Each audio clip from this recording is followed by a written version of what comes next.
Alright. I don't know if this is going to work how I want it to. Let me see. To improve relations. This looks like it should be working. It's a great way to still roleplay as... Alright, let's find a YouTube video. This guy, Salt Factory, has a video I thought you'd like. Let me... Look at this. This one. I watched a bunch of it. It's a long-ass video. It's good for this. Okay, so let me see. Okay, so this should work how I want. So at the top left, there will be the video or the game. Is there a way to like make it so this fits more good and I'm not obscuring so much of it? I'm not obscuring much of it, I don't think. It's not too bad. I should do... Pokemon is probably one of the most interesting examples of an RPG not needing a particularly compelling plotline to succeed. We're gonna pull and this here. The series' massive following is only proof of that. But with Sword and Shield on the way, it really got me to wondering about all of the different things that its predecessors got right Hopefully and wrong. this is working. So and I'll switch it back over when we hit something important. Which encompasses 8 different games in my I'm gonna be quiet though. In this video, I'm going to cover the writing of the various storylines throughout these games and give my thoughts on what was done well and what could have been done better. This encompasses the amount of fun I have with the stories, how well the dialogue is written, and how well the characters and rivals interact with you. Of course, many of these ideas are going to be subjective, obviously, but I think that's to be expected with this kind of evaluation. Also, it's good to note that I'm going to be playing the original versions of these games. This means no remakes, no enhanced editions, nothing like that. My reasoning for this is that I really want to compare these games as they were released, without any new revisions or additions to the game's plots. So without further ado, let's jump into the story of Red and Blue first. Pokemon Red is this fascinating instance of an RPG game that was extraordinarily well received without having an amazing story to tell. This was pretty much unheard of at the time because turn-based RPG games tended to rely heavily on having a wonderful story to tell at this point in time. We were long past the time where Dragon Warrior and Final Fantasy brought something new to the table so the plots could be relatively basic. I guess one could argue that the anime filled in the blanks in a way, but I really can't imagine Final Fantasy VI releasing with almost no plot alongside an anime and receiving the sheer amount of success that Pokemon did. So needless to say, Red's storyline and plot elements were pretty basic, albeit definitely memorable if you grew up with it. If the game's mechanics weren't backing up the story, I think it'd be pretty safe to say that the plot wouldn't be considered anything special though. You start off as a young kid who's immediately thrown into a world where no bad people exist besides the cartoonish villains. You're given your first Pokemon and then you're sent out to start filling out a new technological device with information on the rest of them.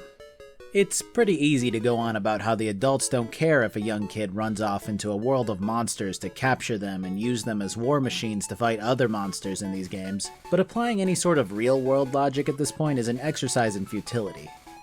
At any rate, you're given free rein to proceed how you see fit, but the important thing is collecting all of the gym badges to face down the Elite Four, and beating down your absolute Chad of a rival, Gary Oak, or Blue, or Assface, whatever you named him really. For this video, I'm gonna call him Blue. Now, Blue is pretty much the epitome of what a rival should be, at least in my eyes.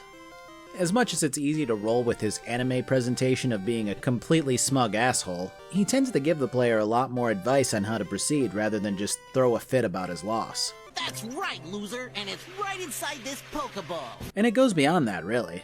The guy's pretty much always one step ahead of you and is constantly working to get better and improve, and continues to test and challenge you to make sure that you're ready to take on certain challenges as well. It really is the perfect example of how a rival should feel, at least at the time. The dialogue is naturally pretty primitive and not super compelling, but I think he serves his purpose pretty well as a confident kid to beat. I would absolutely love to dive into how badly I feel like Game Freak drops the ball with rivals in later games, but I'll save that for when I get to the later games. Like I mentioned before, the first Pokemon games for their time were such a rare phenomenon which put the RPG plot elements in second place behind the mechanics and as such tend to let the player just wander off and do whatever while occasionally reining them in by using the big evil bad guys to physically impede their progress to the Elite Four. Thus, the actual plot is pretty bare bones as far as any real substance is concerned. After battling it out with your rival, doing a chore for Professor Oak, and plowing through Brock, you make it to the tunnels where Team Rocket is introduced, and then eventually to Cerulean City. I think the first bit of dialogue I encountered with these guys is this. Have you dude seen this going, video? Yes, we're evil. Alrighty. It's I mean, by a guy honestly, named Team Salt Rocket is one of Factory. the Have you ever dopiest seen his? criminal groups in that they make no sense Okay, in good, pretty because much we're watching every it together way. right now. Their specialties tend to And I include wanted to make sure I blocking didn't put off on vital something you've already progression seen. routes and being a general nuisance to society. The police sure don't seem to get involved, and when they do, it's to tell you how much trouble they have with Team Rocket. It's just particularly interesting when you think about things like Lieutenant Surge's speech about having served in a Pokemon war, which caught my attention even as a kid because I just hadn't thought of that application at that point. Good luck, I love When you. you think about it though, if these big monsters with powers rivaling or surpassing modern day war machines were discovered and tameable in today's world, you can bet your ass that the US would be stockpiling the most powerful ones in some kind of underground private facility.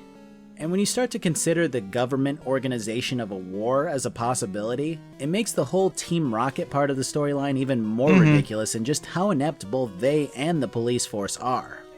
Pokemon Red's plot is just this weird idea of kids can do anything they set their minds to, all while the adults are just baffled by how poorly they've trained their own Pokemon.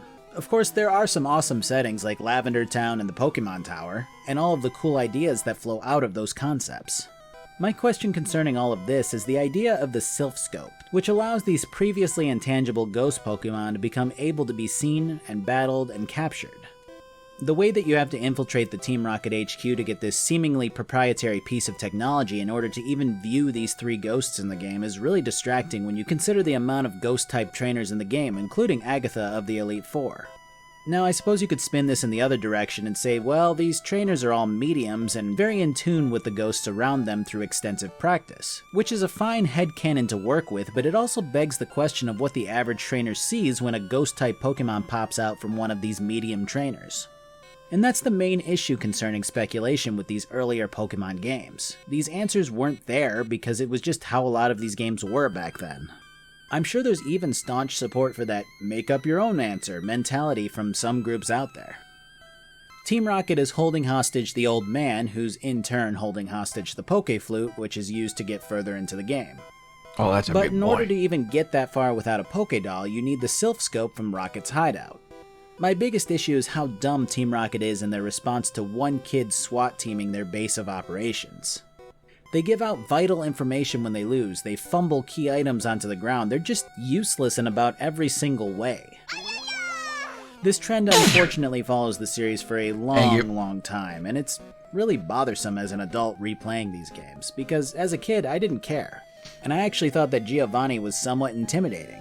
And really, he still kind of is appearance-wise. But man, after juggling this circus of clowns around like they're nothing, that intimidation factor is just lost. And this feeling really continues to the final act of Team Rocket, the Silphco building, a company that Team Rocket has apparently just decided, yeah, we're just gonna take over this thing now. Even the employees are like, I don't really know what to do. This really shouldn't work out this way at all without some sort of police involvement, but hey, I guess they don't really need to bother when 2 kids can come in and just wreck the joint. I don't know why Blue was here waiting to ambush you, but he lets you know that you're good to take on Team Rocket's boss after his defeat, then sets his eyes on the Pokemon League. Maybe he was grabbing the gym badge from Giovanni here before leaving. After defeating the big boss, he goes on about all Pokemon belonging to Team Rocket, and that he'll be back, whatever that means. Back to the Sylph building? Back to battle me? But you know what I don't understand? Why is Blaine hiding the secret key to his gym in a burnt-out husk of a mansion? Is this like a weird Pokemon trainer trial in Kanto? Why are all the people who follow Blaine around as trainers in his gym burglars and maniacs? What about jugglers and tamers who follow Koga's ninja school? I feel like these trainer types were designed before they were put into specific gyms. But I think the absolute most baffling part of it all is wrapping up Giovanni's character arc. This guy looks and acts like an evil mafia boss, and somehow also runs or used to run a Pokemon League gym. His gym has been locked up until now, which was apparently totally okay with the league, I guess. He retreated back to it to reform Team Rocket, but then you beat him again. And he's like, well, I was gonna try to drum up the gang again, but you stopped me. Here's your badge, here's a TM, Team Rocket's defeated forever, and I'm gonna go study Pokemon from now on. What? This plot sucks. But yeah, that's about it for Pokemon Red. You head off to the League where you encounter Blue for the second to last time. He goes, "Alright, that battle loosened me up. You need a little practice, man, but you know that. What a legend." Of course, that tune changes for the first time ever when you beat him down as the champion. This is the first time that he really reacts to losing to you. Every other time has kind of been him being pretty positive about his loss and then focusing on his next goal. But apparently this one was the straw that broke the camel's back. And can you blame the guy? He was champion for like a few hours, probably. And then on top of that, Oak swings by to scold the hell out of him. "Wow, you were just champion and you blew it." God, I'm disappointed. And it's all because you don't love your Pokemon enough. What a disappointment. Anyways, that's the plot of Pokemon Red. It's not particularly fantastic in any capacity, but I think we all knew that going into this, at least I hope so. Pokemon Silver starts us off the same as Red does, albeit a lot more directly. There isn't a song and dance where you have to be escorted back to the lab because you stepped into some grass, or an instant battle with your rival. It tries to get you out into the world with your starter as soon as possible. You choose your starter and then you just head out. Curiously enough, a red-headed dude is peering into the lab and picks you up like a bowling ball when you approach him. So that's cool, I guess. You're sent off to meet the professor's friend, Mr. Pokemon. When you arrive, you're given an egg, which is particularly interesting to me just because in this world, an egg is a crazy discovery that requires urgent delivery and inspection by a Pokemon authority. Professor Oak is also here, and he inspects you to make sure that you are indeed a little boy before giving out another really advanced piece of technology. When you think about it, the adults in this world are really bizarre in an almost purposefully naive way. This is actually only further compounded when Professor Elm calls you frantically and explains that an emergency's happened and that you have to come back immediately. Again, little kid, adult calling little kid for help. Something's not adding up. Anyways, it turns out that the red-haired blockhead who launched you across like cannon fodder before broke into the lab and stole a Pokemon type which counters yours. No man could stop him from doing this apparently, despite the local police actually existing and doing a little investigation when you arrive. This guy's your rival for the game, and again, not a horrible antagonist when compared to later rivals. He breaks into the lab, steals his Pokemon, and basically is a gigantic edgelord. I dig it. After you figure out what happened, you're sent off to do whatever you want, which basically means go collect badges. Again, the gym leaders in Silver tend to add a little more flavor to the game's background without expanding too much on it. For example, the first gym leader cries out, "My dad's prized bird Pokemon!" when you defeat him, which is really strange to me because it means that this kid has the official capacity as an authority figure to give you a real, official badge that affects a lot of different aspects of a trainer's life. This children handing out badges thing is only further exemplified by the likes of Whitney, who is actually the worst gym leader in any Pokemon game, and ironically calls you a child as she cries her eyes out because she lost. She mentions that she got into Pokemon training because it was the popular thing to do, which is even more absurd because she's giving out 12.5% capacity to challenge the Elite Four. I don't know, maybe I'm putting too much importance on the Elite Four and what they represent. Maybe most people in Johto view it as a kind of private country club and don't really think about it. But when it's the end goal of the game, it seems pretty damn important, right? So why are these actual children gatekeeping something with this much value? Maybe there's an adult test where, like, the first gym leader's dad actually steps in when someone with obviously tougher Pokemon and more experience comes in. But then how do you explain something like the Ghost Gym Leader's quest for power, which is cut short by you showing up and smoking his Ghost Gang? Dude's been training so hard that he has psychic powers, and you just kind of waltz in and pile drive the poor guy.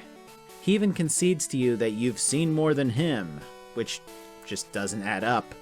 But again, I don't know, maybe I'm thinking too hard about it. You continue along your gym route, and Team Rocket shows up again to be evil for seemingly no reason. I mean, don't get me wrong, they're definitely a heinous group of assholes like they've always been. I mean, they're just chopping off Slowpoke tails and selling them for tons of money, but their primary motive seems to be, just be dicks to everyone. I guess in this case they're actually making money off the tails at least. I just still find it strange that there are actually police officers in this world, but they don't do anything to stop Team Rocket in any capacity. What they will do is stop you along a public route and ask you what you're doing, and then battle you. At least the Slowpokes with their tails cut off get to decorate the town like bad dragon merchandise after you rescue them.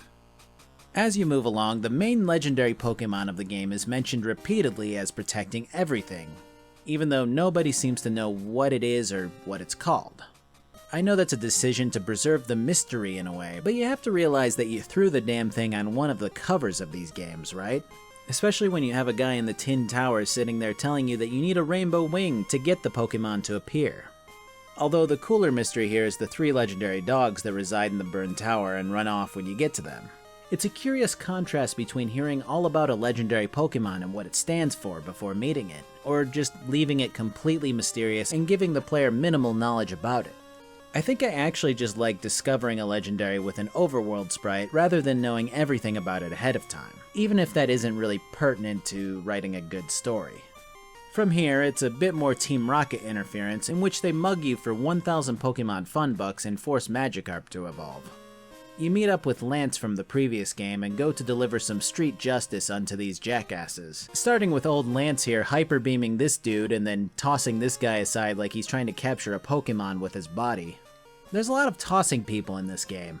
This plot isn't exactly super compelling. It basically boils down to Giovanni going into hiding after getting thrashed by Red in the events of the previous game. His followers are just doing whatever evil things they can possibly manage to do until he's ready to assume command again. But again, these guys are just cartoonishly evil to a degree that doesn't even make sense a lot of the time. Lance is pushing the whole love your Pokemon and have compassion for them agenda like it's a really brave stance to have, and these ding-dongs are just running around with no motivation beyond let's be bad guys. And even then, they give up information willingly like they've been trained to give it out or something. I just don't understand how I have to seek out HMs from seemingly random civilians, but these rocket grunts are like, hey, by the way, you need passwords to open the doors. Maybe you should ask Bill over there if he knows it. I don't know. I guess it's a step up from Pokemon Red's plot, but only slightly? It's just kind of upsetting that these buffoons somehow managed to take over a radio tower just to go, hey guys? Where's our boss? We miss our boss? When you're done running from location to location to finally stop these guys from potentially affecting Pokemon with this almighty radio wave signal, the guy who's leading the pack goes, alright, we'll stop. Apparently it really just was that easy. When you're finally done beating up Team Rocket, it's time to collect the last badge, except this Dragon Gym leader tells you that she doesn't accept your victory when you beat her. She instead explains to you that you have to go to the Dragon Cave behind the gym to retrieve a Fang in order to prove that you beating her wasn't just a fluke. That is the stupidest thing I have heard in this game, and I'm honestly amazed that they managed to one-up their own bad storytelling by taking this girl who claims to be the best Dragon Master in the world, and then having her throw a temper tantrum because she lost. I mean, you were just fighting alongside Lance of the Elite Four, but yes, the victory was a fluke, and she's the best in the world. What? I think that with half of the gym leaders being completely incompetent when it comes to administering the passing out of badges, which is literally half of their job, I'm finally able to pin down the thing that bothers me so much about this whole experience. When I went through all of the gyms in Pokemon Red, it always felt like the gym leaders had their shit together. Like they were wise adults and beating them was a task, even when it wasn't. With this absolute circus of a badge collectathon, I felt like the entire experience was cheapened by these whiny, inadequate, and arrogant people, who honestly had no right giving out badges in the first place. I mean, for God's sake, you just surf through the cave behind her, pick the Fang up, and then she follows you and goes, yeah, alright, here you go. So let's touch on the rival of this game a little more, just to get a little comparison between him and Blue. Apparently the official name is Silver, so we'll go with that. Silver is extremely anime. He hates the weak so much that he's out to destroy every single person or Pokemon that he deems weak. This, interestingly enough, includes Team Rocket. He views them as extremely weak people who have individually come together to form something that's artificially strong. And he's honestly not wrong. When he loses to you, he says it's his Pokemon's fault for being too weak, and then he storms off. He also continues to call you a weak person after you repeatedly beat him over and over, so this guy has some issues. Eventually, you start to beat it into his head that he's not as strong as he thinks, and he starts wondering if Lance was correct when he told him that he needed to treat his Pokemon better. By the end of the game, he's still trying to be the best in the world, but he's accepted that he needs to treat his Pokemon better to do so. As much as I enjoyed Blue as a rival, I think Silver's arc is a lot more well-written and interesting. Yes, Blue is a bit of a dick, but Silver goes from full-blown punk to someone who learns to better themselves and become more compassionate. But as far as the plot of the game goes, that's about it for Pokemon Gold and Silver. You defeat the Elite Four, you get told how compassionate you are, and all that jazz. It's actually pretty awesome to see that Koga's made his way into the Elite Four, and that Bruno has advanced further up it. The plot is a step up from Pokemon Red and Blue in that it actually does try to tell more of a story, even if it stumbles quite a bit along the way. Because honestly, Team Rocket just lopping off Pokemon tails and generally treating Pokemon like garbage does make them villainous, even if their entire structure and plan is completely silly. It is actually kind of ironic and funny in that I was probably the worst trainer I could possibly be, because I constantly let my Pokemon just get plowed because I was trying to gain them some XP. But I didn't care enough to, heal them. I am absolutely the epitome of everything that Lance was preaching against, or at least that's how I played throughout Silver version. I know there's more to the game in that you can go and collect all of the Kanto badges, which is honestly an amazing move by Game Freak. But I think I've rambled on about one game long enough, so let's move on to Pokemon Ruby and Sapphire. Now, Pokemon Sapphire was my favorite version for pretty much my entire life, but it has been a while. Your character survives the moving truck and doesn't get crushed, and your mom starts gushing about the move.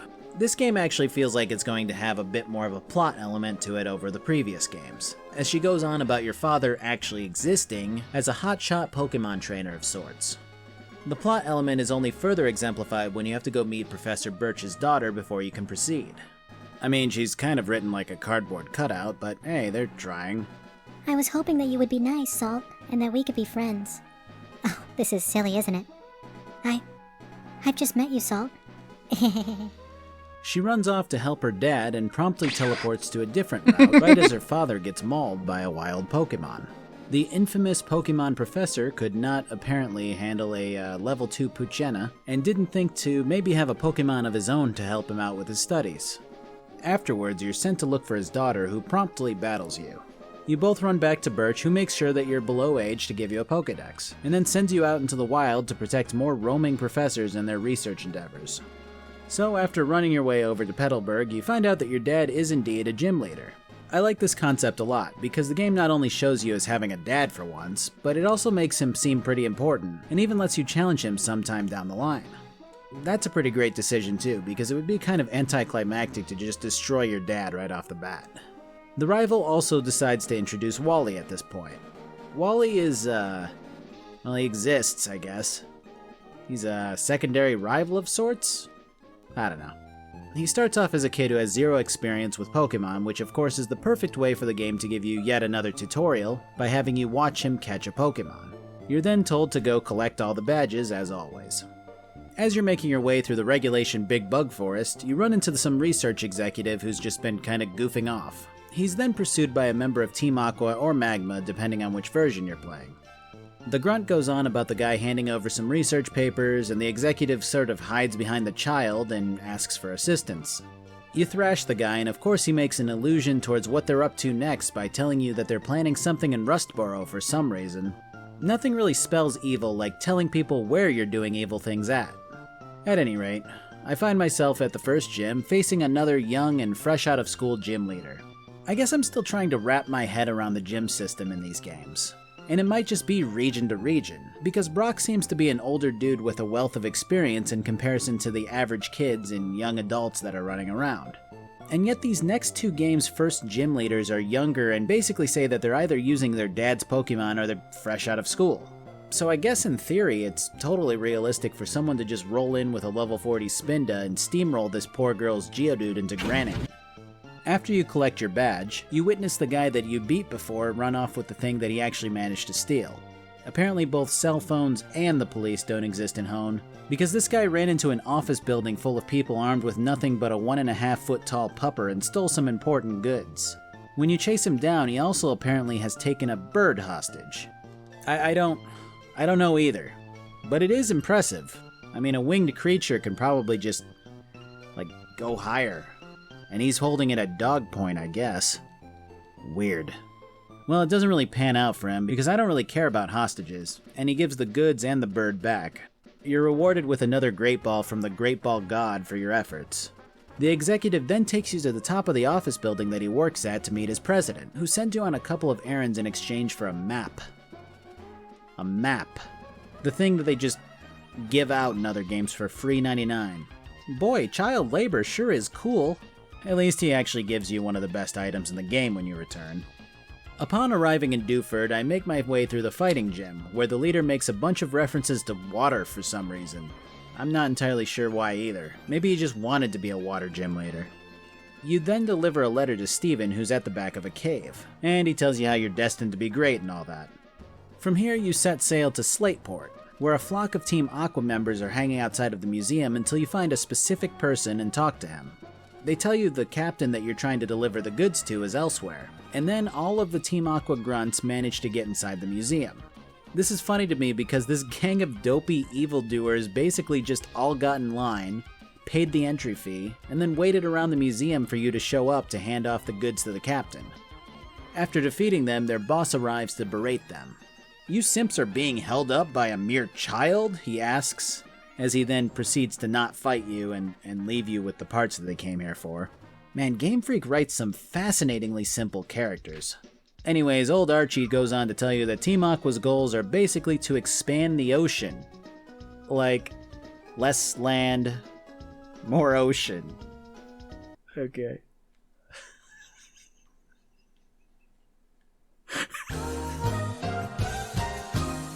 Moving on to the next town has you running into May again, and I was totally not ready. Like, even though she's a lot nicer than the last two rivals, she will absolutely decimate you if you're not prepared, which I was definitely not.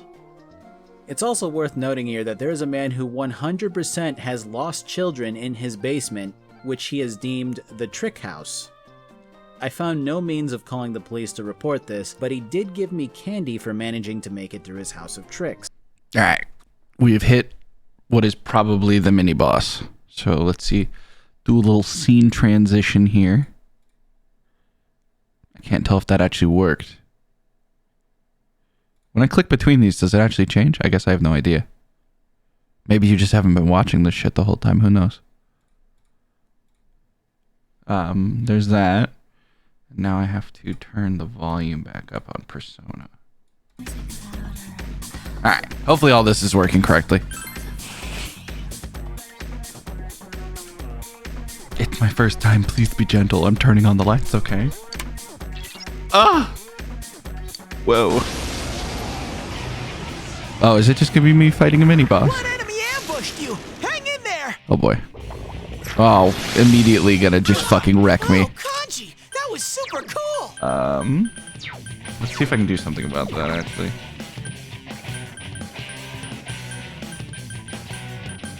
Do I have one of those sodas? Nope. You have something to heal everybody, though, if I wanted to. Let's just figure out what this guy's weak to first. Counting on you! It's not going down! I think You're on healing duty.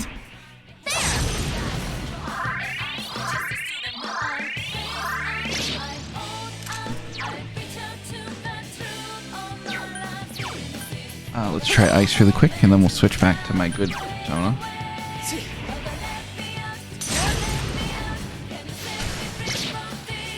Not ice. One enemy! Fight! Fight! Fight! Lightning. No. It ain't going down! Stop doing that. Please. Okay, so you're weak to nothing? You might be weak to fire. I didn't check. Counting on you!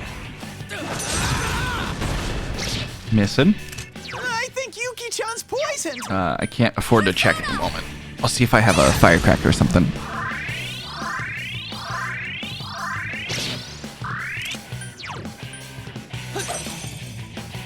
Just one enemy left!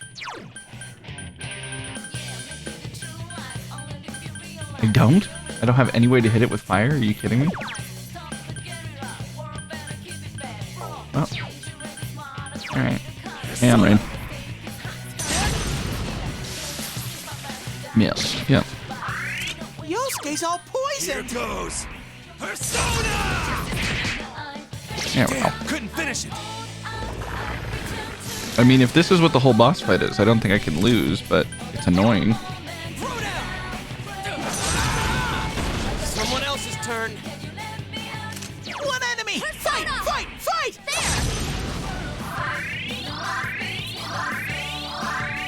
Because I can just heal through the poison forever. Yosuke's all poisoned.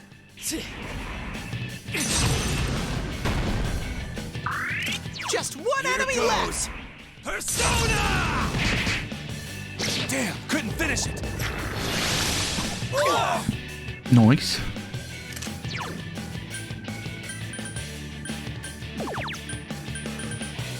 I'm just gonna rush through, really.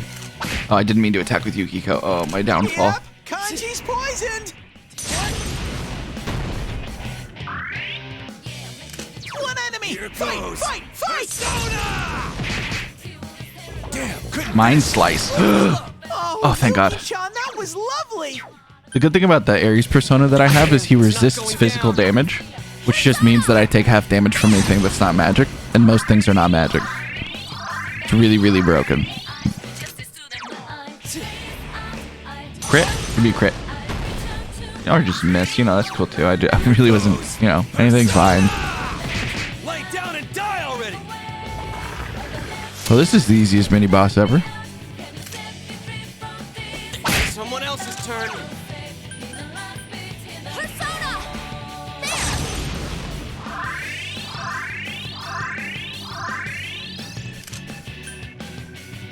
Yeah. God, I regret the sword. I knew I would, and I do. The extra damage that I get is not worth the fucking 80 that I miss. Cool, Yosuke. Yeah, well, we can't be doing this. Obviously.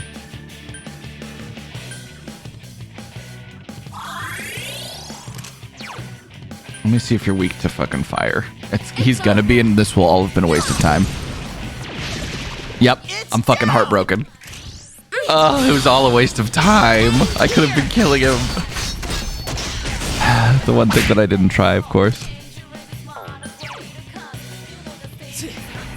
I'm so tilted. Whatever. Just die. We're almost there. Kanji's gonna be a bitch. Oh, Kanji, Okay. that was super cool.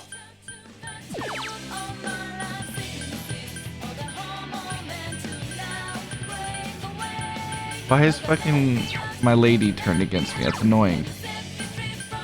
I'm gonna use Dia while I have a second. I need her to do fire moves. You could turn against the party. Brap. I'm just gonna play safe for a second. Kanji's panic.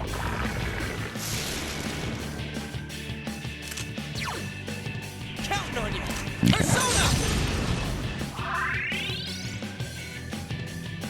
Try a bitch. Hang tight and go for it. Oh, now Kanji, everyone's that was panicked. super cool. Fine, he's almost dead. Damn, it's not One more going hit. down. Oh, and Yuki goes back, so he is just dead. God, I could have made this fight so much easier. Could have saved so much mana. I'm tilted. Please come again. Okay. We did it. Is that it? Is that the whole mini boss? What is this immense feeling of disappointment? I didn't even have a chance to choose. Have I been fooled? Are you all right, Kanji? You. Wait, was this an optional mini boss? And there's a shadow in the treasure chest. I don't even know how to hurt these guys. I smell too. You can. Okay, whatever. We're going back to the video. Persona! Gotta turn down Persona. Bruh, can I have the sound mixer, please?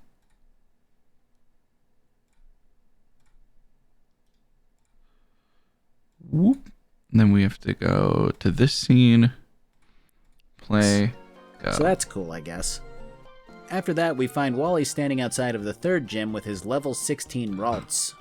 He's really ready to go kick some ass, but his uncle insists that he's not ready. So I kick his ass instead to show him that his uncle's right. Beyond that, the bike shop owner in this game makes no sense in that he gives you a bike I find the increasing leniency of bike shop owners kind of funny, because in the first game they want to charge you like $1 million. Then in the second game they needed the advertising, so they gave you one to help them with that. And then in the third they're like, oh wow, your shoes are dirty. Well, here's a bike. After traveling through a few towns, you make it over to Meteor Falls, where Team Aqua is terrorizing a scientist into giving them some meteorite for their plan. Except this time, their counterpart, Team Magma, shows up to try to stop them. Of course, your character just kind of lets them shove you aside and run away, so okay, I guess. The first guy with the Devon goods should have just done that. But anyways, if you can assess what Team Magma wants based off of Team Aqua's stupid goals, then you'd probably be not too surprised that they want more land and less water. What a weird set of goals to create a group of humans around. I mean, honestly, Team Rocket at least wants, like, I don't know, world domination or something. These guys just want more water. Or more terrain. I've referred to them as evil a few times, but I mean, they're just kind of dumb. Like if there's more water around, water Pokemon will be happy, and it'll give people more places to swim. You stop their plan to, make an active volcano inactive. Actually, that doesn't sound like a bad plan because of the village situated below it, but, well, yeah, you stop it and then move along and hope that those guys don't get buried in lava. When you head back out of the gym, May runs over to give you some goggles to help you cross the desert. Here's my continued observation about May. She might be the nicest trainer on the surface, but she is goddamn ruthless. Like, she completely undermines whatever reasoning you might have for challenging gyms by saying that the reason that you're challenging them is to defeat her. And then she tells you that she's gonna go beat your dad. Like, that's just cold-blooded, man. So you race back to Petalburg to beat your dad before May can, and it's honestly more anticlimactic than I thought it would be. I mean, the guy uses 3 normal-type Pokemon, 2 of which are the same. He wasn't expecting to lose to you, but gives you your badge and tells you that Wally's parents want to see you. When you arrive, Wally's father gives you Surf to express his gratitude with how much you helped him. Weirdly enough, he phrases it as, "This isn't a bribe." Either way, you're able to cross the next bit of map where Team Aqua is trying to take over the weather this time. The weather. You know, same old situation, really. Speaking of same old situation, May sucker punches you right after you've dealt with a whole building of people, and the closest Pokemon Center is actually the same direction you're heading. At least she gives you Fly this time. Honestly, May does really get more arrogant as time goes on, just in a more like passive-aggressive way than previous rivals. She continues to tell you that you aren't going to beat her, and even attributes your victories and desire to become stronger to the fact that she decided to battle you previously. At any rate, let's cut over to what Team Aqua's doing real quick in the meantime. They're off to Mount Pyre. What are they doing at Mount Pyre? Taking this red orb. What's it for? I don't know, but this old lady goes, "You can't take that. It can't be separated from the blue orb." And my character goes,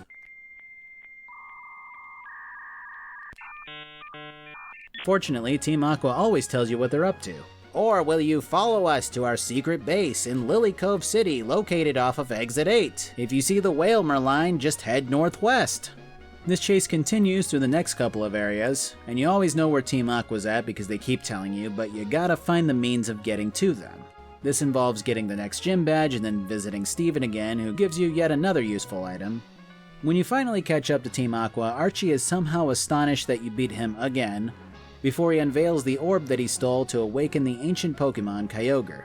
When Kyogre wakes up from his big nap, he just starts wreaking havoc on the surface, causing a torrential downpour to begin in Pseudopolis and start spreading around home. So Team Aqua won, right? They're happy, right? Nah, of course not. This is too much. We wanted water, but we didn't expect this much water. Man, I cannot believe how much water is happening. Are you kidding me? I don't know what to do anymore. This plot is breaking me. Again, Team Rocket was one thing, but holy hell. So now you gotta go fix all of this as usual. So it's off to the Cave of Origin, a cave that's rumored to be the origin point of where all of life began.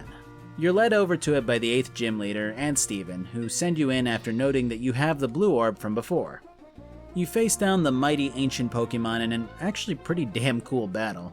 There's no dialogue, there's no interference, it's just you and this mighty ancient Pokemon, one revered for its power. and one that deserves the utmost respect.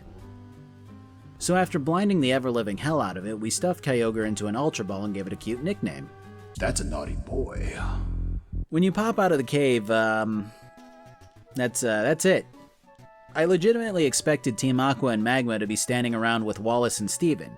I can actually picture it, like, wow, you did it, the sky cleared up, amazing job, we've learned our lesson, come challenge me at the gym now. But, yeah, it's like business as usual out here. I was actually wondering if I broke a sequence by escape roping out, but it actually turns out the grand celebration is just Steven standing outside of the gym and going, yeah, good work, also the gym leader's waiting. And this is really it for the bulk of the story. If you're me, you decide to travel through Victory Road with no flashlight, escape rope, or repels because you're a goddamn idiot, and eventually stumble your way out to meet Wally one last time. Dude, I beat Wally so goddamn hard before that he became a good trainer. Like the last time I saw the guy was when he had a level 16 Ralts and nothing else. So seeing him with an actual team of 45-ish Pokemon blew my mind. Of course, after this, it's just your standard Pokemon League story. Oh, you're so compassionate towards your Pokemon, what a great bond you have. I can't believe we still have an Elite Four that consists of trainers that only use one certain type of Pokemon. Also, they made Steven the champion because who else would it be? It was cool when Lance helped you out in Gold and Silver because you already knew who he was before he even showed up. And so challenging him was a lot more meaningful at the end because he was a true ally who fought side by side with you, and he was this legend from the previous game. Steven was just a glorified item giver and someone who just kinda kept showing up around you to have a quick chat. I will say that his team comp was leagues better than Lance's ever was, though. I still don't understand how people always make it into the Pokemon League Champions Chamber after you defeat the champion, because it happens every game. I mean, there's people standing outside to check badges before you can move in, but maybe being a professor negates that requirement? All in all, I would still place Sapphire's plot above the previous two entries, though we're kinda splitting hairs at this point. The baddies in this game definitely have more of a clear goal, even if it is really stupid. But I'd be remiss to just brush aside the fact that Ruby actually flip-flops the villains around, which is kinda neat.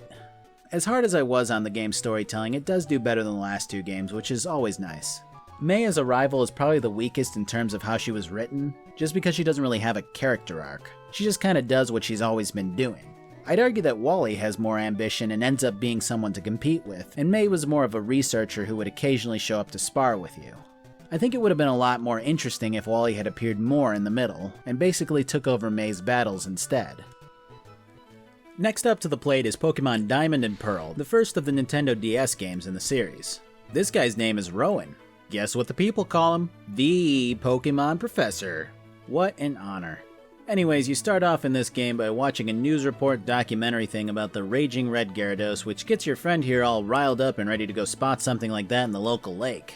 Barry definitely has a nosy and hyper personality type for sure. He kind of reminds me of Blue in a way, if Blue ever considered you a friend rather than a rival.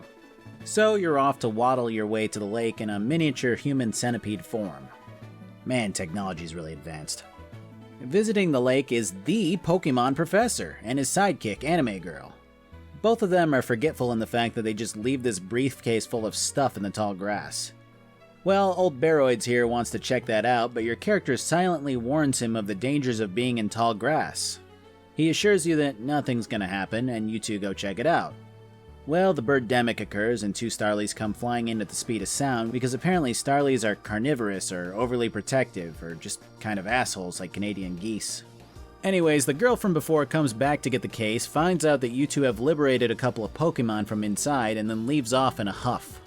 When you head back towards town, Rowan is just standing there, and he looks over to the two of you before just leaving. You get to keep your Pokemon, and your mom gives you some shoes to run over to the next town to talk to Rowan about what happened. Upon your arrival, you're escorted to the lab and the professor conducts the standard age check to make sure that he's giving a Pokédex to a child before sending you on your way. Dawn here takes it upon herself to tell me that the red building's the Pokemon Center and the blue building's the Mart, despite me declining adventure information at the beginning of the game. Anyways, as different as the start of Diamond seems to be, it really winds up just being the same as usual. No sign from Dad yet in this one, but you do get a bit of interaction from your mom before she tells you to piss off. I know it isn't meant to be this way, but her dialogue seems really disingenuous. Wow, can't believe that happened. Well, hope you have fun on your adventure. At any rate, you shove off back to Sand Gem and then to Tutorial City, where you're encouraged to visit the school there and then go to learn about the basic tenets of the game in exchange for a Pokemon watch from this guy. It's a very weird promotional model, but I guess we'll pretend like it's a well-written device to teach newcomers about the game.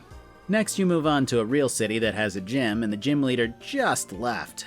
I really dislike when I show up to a town and the gym is just unavailable for the challenge until you complete some kind of obligation. It's fine for critical story elements, but this is just the first gym of the game. And apparently this guy's gone off to mine right as you showed up. That makes it sound like there's some kind of crucial task that the leader needs to perform or oversee at the mine. But he's literally just hanging out between two rocks waiting for someone to come by so that he can show them how Rock Smash works. Let me iterate to you how this is written. If you could get the badge from the gym in this town, you could smash boulders like this. Of course, you'd have to beat the leader first. That'd be me. And then he just walks away. What? Why did this happen? Because the new players between Sapphire and Diamond are so incompetent that they never would have been able to figure out how Rock Smash worked without a tutorial from the leader. I hope they teach me how to cut and surf too. Anyways, this living mining helmet goes back to his gym and then you're able to crush him for the first badge.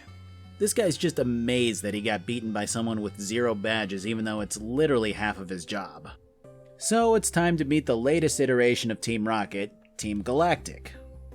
Their goal upon your first sighting of them seems to be to extort Rowan's research notes from him, because apparently they want to know how to harness the evolutionary energy that a Pokemon exudes when it evolves. Even though these guys seem to be rocking the bad guy bowl cut number 5, their goal seems to be the least stupid so far. Unfortunately, their methods are par for the course. The only real difference seems to be that Team Bullcut here talks like Moonanites. They basically constantly spell out their plans the same way Aqua and Rocket did, although these guys definitely seem to be a lot more depressed when they lose. They complain about how lame the Pokemon that they have with them are after you beat them, which seems to imply that they don't raise their own. At any rate, these guys want to harness the electricity that the wind power plant produces for reasons unknown. So after you take out their boss, they leave and proceed to the next area that they're terrorizing. After this, you encounter Cynthia, who definitely is not the Lance/Steven of this game, and you definitely will not ever see her again. She gives you Cut, which of course requires the second gym leader's badge to use outside of battle. Fortunately, the second gym leader here waits outside of her own gym to tell people that they need to beat all of the trainers inside before she'll fight them. What a good person, waiting all day for trainers instead of just having the information guy who stands in front tell people. Alright, so first game, bike voucher. Second game, promotion. Third game, dirty shoes. How do we get a bike in this game? Hostage rescue. Yeah. Apparently Team Rocket is a whole building here dedicated to stealing Pokemon from other people. Like, I'm not even joking. This entire building's purpose is for doing research on the internet and taking Pokemon from civilians. Guys, the building has spikes on it. Most of the grunts actually have no idea why Galactic is doing what they're doing. Some of the grunts go on about saving the future by discovering a new source of energy to use. Others say that they need as many Pokemon as possible to accomplish their goals. And the commander of this building says that their leader will rule all of Sinnoh. Either way, after returning the bike shop owner's Pokemon, you get a new bike, and the entire building just leaves. Like, this building's purpose was 100% nefarious, and then it's just abandoned. Again, there are no police in Pokemon. There's no intervention. Most adults are pretty helpless. There is no government. Officer Jenny is a lie. I am the law. Speaking of the law, this blue-haired Lord of Edge is also unhappy with how society has turned out. I don't know who he is, or what he's gonna do, but he is very upset. Anyways, Heart Home's gym leader isn't in. There's no explanation, she's just not. She is standing outside of the contest hall, and then she still isn't at her gym. So you move on to the next town if you want to progress. Fortunately, Barry pops by to get his daily ass beating and relinquish some information on where the next available gym is. After clearing the local flavor of Pokemon Tower and gathering the Strength HM from the old lady at the top, you move on to Veilstone. The gym leader here insists that she has no idea why she's been appointed gym leader, and after battling her, I can only echo that sentiment. After this, I'm off to the Great Swamp, but unfortunately it's 500 United States dollars, and I don't have that kind of money. So I'm off to talk to this guy instead. He tells me not to follow him, but I do it anyways. When I catch up, he tells me to not follow him again, except this time he's paid off Barry to come running into me to see how my training's coming along. So I toss his Pokemon around like it's an Olympic event, and then he goes on to tell me that I should really keep chasing that fleeting bolt cut because no one who's a good person runs away like that. Barry then runs away like that, only further cementing his place as a galactic spy. I continue to chase this guy throughout the area, strategically beating up the smaller children that he's throwing into my path, until he finally turns around and battles me. God, I wish he had just had like a level 70 after all that. Anyways, I let the guy go for some reason, and then there's Cynthia again. She gives me a whole box of Tylenol Extra Strength to help the Psyducks with headaches who are blocking off the path. And then she gets mauled as she walks off.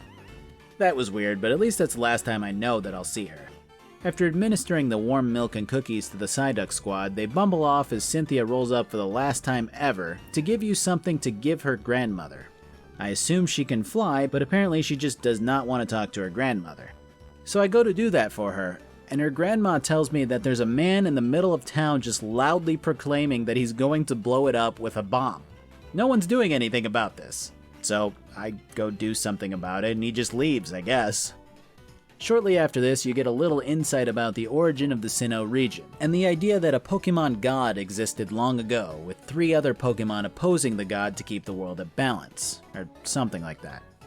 And then blue-haired Cyrus stops by again to tell me his name and give me his business card. So after running through a couple more gyms, I met up with Barry at the library where Dawn and Rowan were also. Rowan goes on to explain that he's doing some big research and nothing really helps that research attain validity like investing in some child labor. So he's shipping you off to one of 3 lakes to study a legendary Pokemon. The other 2 were sent off to 2 other lakes to study their own legendary Pokemon. As the plans are laid out, an earthquake hits and everyone shuffles outside. Upon sniffing the air or something, Rowan is easily able to ascertain that this was no simple quake. A sailor comes running over to confirm this as news apparently travels extraordinarily quickly. Supposedly a bomb went off at the lake that you were supposed to go to. Now let me break down and explain the severity of this situation, because the earthquake was felt over here, and the explosion occurred here. So what does this mean? It means that Barry's gonna go check out his lake, and you're gonna go to yours. Surely this means that Dawn and Rowan are gonna tag along with these 2 children to check out this act of terrorism, right? Nah, I gotta get to that other lake, dude. Dawn asks, "You'll be safe, right?" God, you better hope so, or that's a dead kid on your hands, Professor. I don't know what kind of sentencing they have for this kind of neglect in this lawless land, but you better pray it's swift, old man. Upon arriving, the lake is sure as hell exploded. Like dying Pokemon everywhere exploded. That's pretty brutal. As silly as Galactic is, they do have a clear or semi-clear goal, and they're now showing just how far they're willing to go in order to achieve it. So my lake's legendary is MIA, and visiting Dawn's doesn't yield much better results, as Galactic has also extracted the legendary Pokemon there. So the only one left here is Barry's. Although Mars here insisted that they've captured all 3 Triforce Pokemon and are now ready to make a wish soon. Either way, I march north to collect the 7th badge and then infiltrate the lake. I think one of the things that bothers me the most about the story in Pokemon games is the utter lack of personality that your husk of a human exhibits. Like, I get that it's supposed to be a blank slate kid, where you project your own kind of personality onto him, but there are these little instances where you try to accomplish something, and all an adult has to do is stand there and go, "Nah, we're not letting anyone in," until they finish doing what they're trying to do. And it just makes no sense to me because my character doesn't even feel real in the context of the world that he inhabits.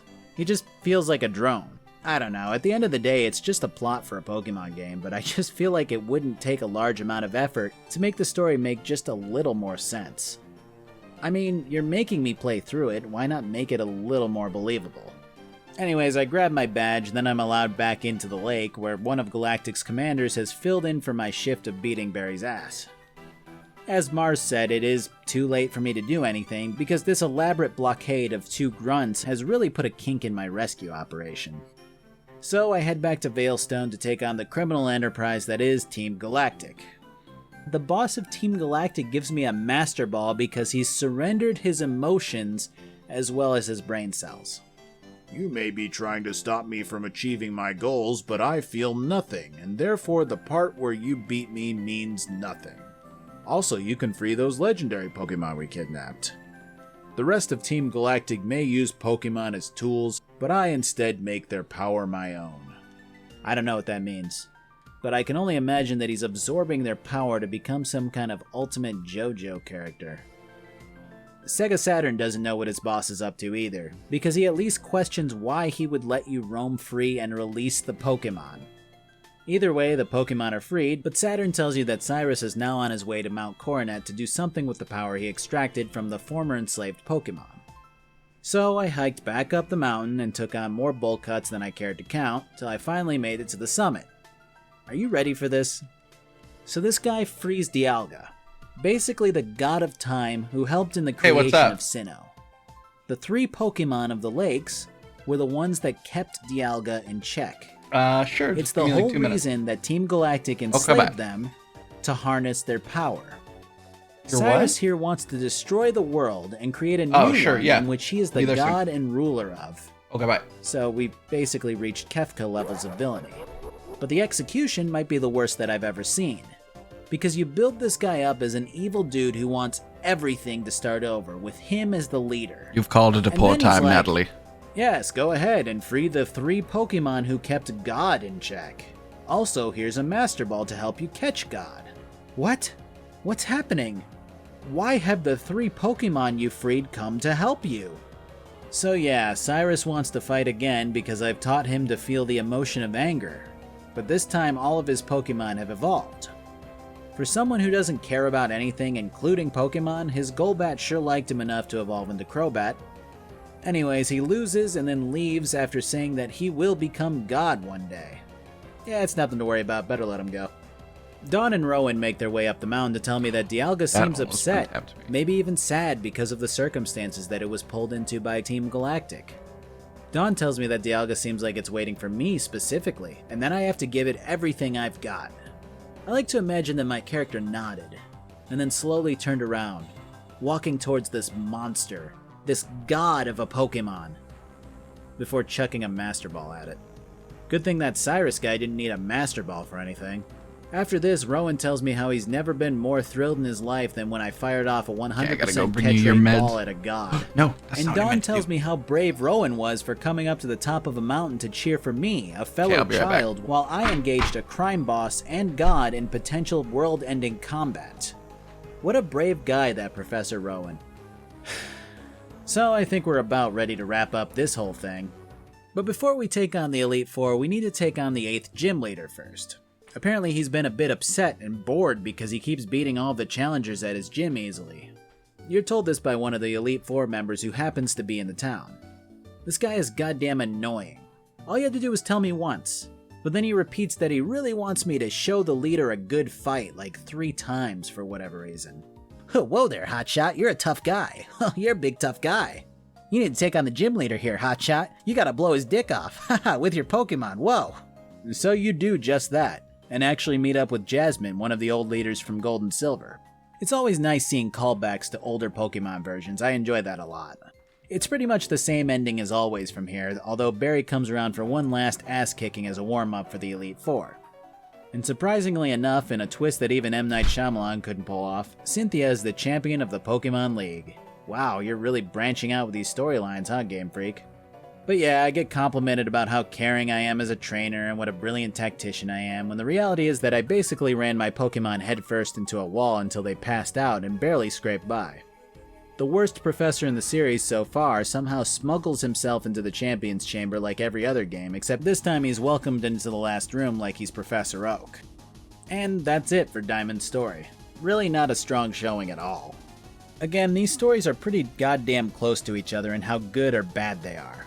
I would have to say that Diamond's story is probably just below Sapphire. Maybe above Silver? I don't know. It's really... all of it's not very good so far. Alright, so I've never played Pokemon Black or White. I did play White too, but only because the 2 really intrigued me. And it was on sale. At Best Buy. $20. Anyways, I went with Black here, and I don't really know what's going on, but this is the most lore I've ever seen from a Pokemon game, and it's in the introductory cutscene before you even press the start button. So this is looking like a pretty good game from a storytelling perspective so far. You start out meeting the newest flavor of Pokemon Professor, one that's actually a younger woman, which is cool to see. Professor Juniper actually completely streamlines the beginning process of the game. This is an amazing quality of life change, especially when this is your 5th game back to back. Cheren is the smart and focused one, and Bianca is the ditzy and clumsy one. The two let you choose your Pokemon first, and then you have to pay for it by having your room trashed in a Pokemon battle, which is a nice touch. The game also makes your mom seem like a real person, remarking on when she had her first Pokemon battle and all that stuff. I'm actually incredibly impressed with the start. A flock of Woobats fly by, Bianca's father actually forbids her from going on an adventure at such a young age. There's an actual dynamic between the characters, even if they are pretty cliche.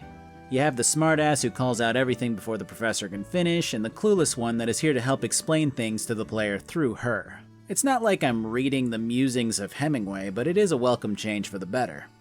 After you all meet up on Route 1, you're taught how to catch a Pokemon, and then you're sent on your way.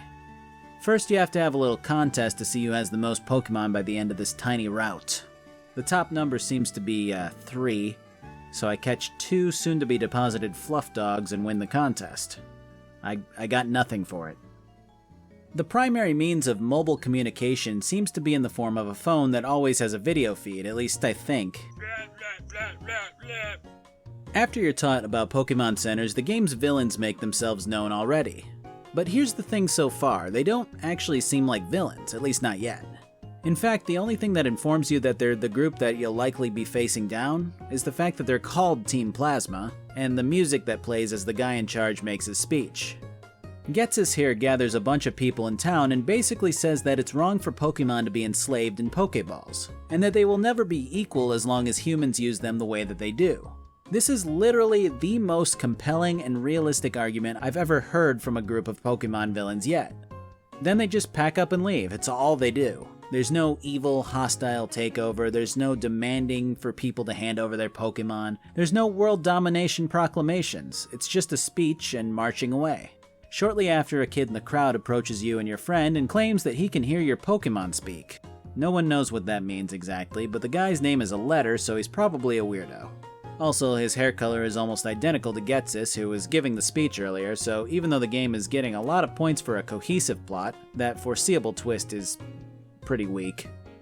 So when you arrive in Striaton City, the gym leader is of course away from the gym. I don't like this form of delaying the game at all, and everybody knows that by now. But I'm going to be a little more forgiving here just because of all the good stuff the game has done so far. Basically, you're told that the leader went off to the school here, and then of course when you get there the leader isn't there anymore. You must have just missed him. Wow, what a shock. You battle your friend and then buzz off back to the gym where the leader is now hanging out. He basically assesses what type your starter Pokemon is, and then informs you that you'll be facing the Pokemon that it's weak against. I actually really dig the idea of 3 gym leaders. It teaches the player the hard way about type advantage and disadvantage. So moving outside of the first gym leads you to an encounter with one of Juniper's assistants. She basically tells you that she needs something called Dream Mist, which is a mist that is used to show people dreams or something like that. In order to obtain this mist, you need to encounter a Masharna or a Munna and obtain it from them. Here's where Team Plasma comes in again. So you've got these 2 grunts who come in and start kicking the shit out of this Munna in order to try to get it to expel some of its dream mist. Yet a great, compelling reason to win people over and actually give these villains a purpose which someone could think about and even see themselves joining their side. And then you just throw it out the window. We want to free all the Pokemon because we view them as equals, and we'll even abuse them to make it happen. Yeah, alright. So these guys are basically just PETA. Anyways, you move along to the next city when some Team Plasma members come running by, and Bianca follows shortly after along with a child. Apparently the full Templar armor wearing nutjobs Deus vaulted the child's Pokemon, and now it's up to you and Cheren to rescue it. Their reasoning is that a Pokemon will never be as happy as it could be in the clutches of a trainer, so they're gonna steal the Pokemon to prevent that reality. Now, if this was their entire MO, it would be easy to say, oh, their intentions are good, but they're misguided. But I mean, a couple of them just kicked the hell out of a small Pokemon earlier, so yeah, I don't know, maybe those 2 were just particularly heinous, but I guess we'll see. Eventually you make it to the next city, only to encounter N again. N makes 0 sense to me, and I don't really know if he's supposed to be edgy or if he's gonna make sense later, but the way that he's written is incredibly frustrating. He babbles on about basically wanting what Team Plasma wants, but more eccentric, I guess. He then insists on another Pokemon battle to, test you, I guess. I'm not getting why this guy's goal is to stop people from using Pokemon the way that they do, but then he does it himself. He even says that he needs to train harder to gain more power and or capture the legendary Pokemon Zekrom. After you blast the second gym leader, her husband comes running down the stairs after you're finished battling to inform you guys that Team Plasma is attempting to steal Bones. But why? They totally steal the skull of this Dragonite and then just bounce, leaving Lenora to react like an Oblivion Guard.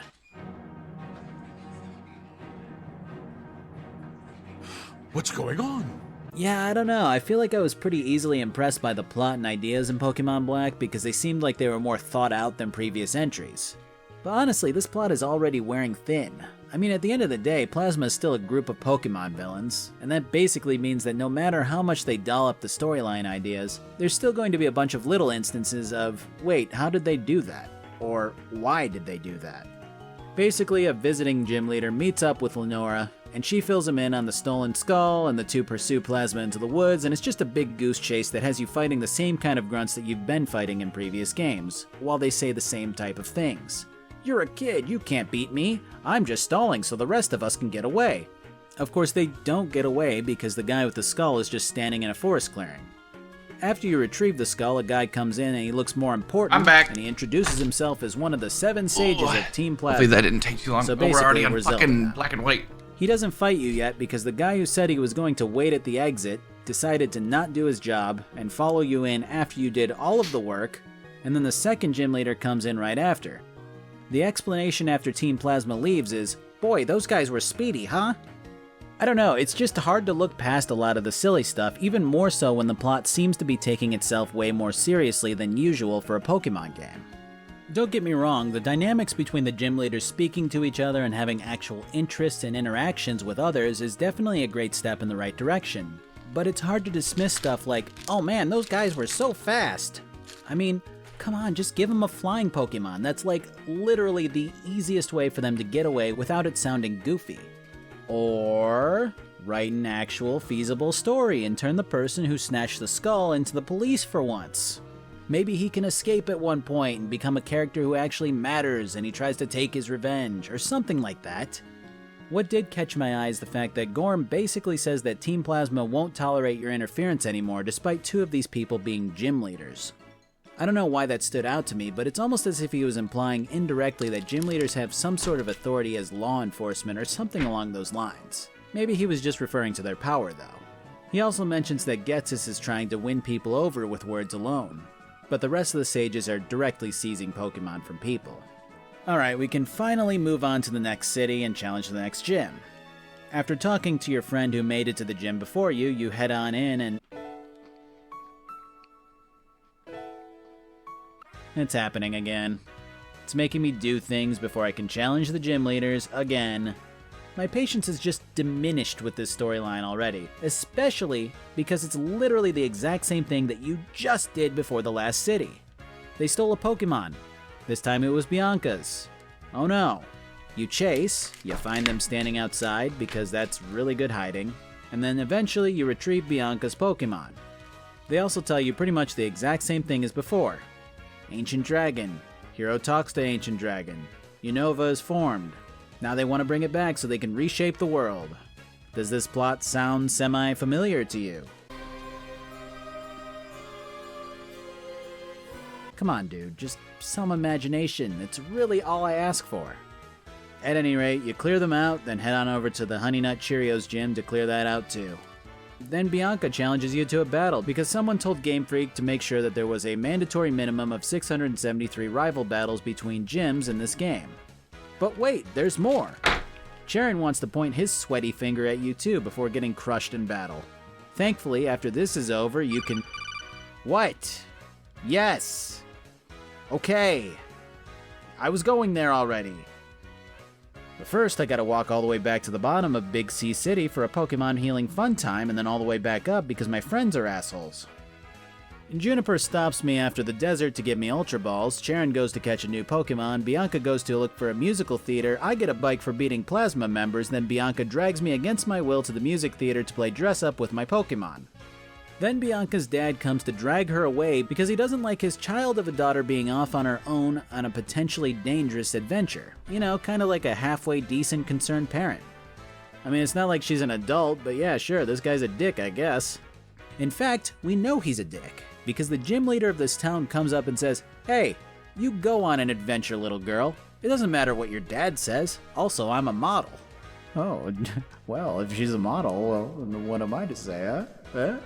I mean, if she's a model, well, go on, my actual underage child. Bon voyage.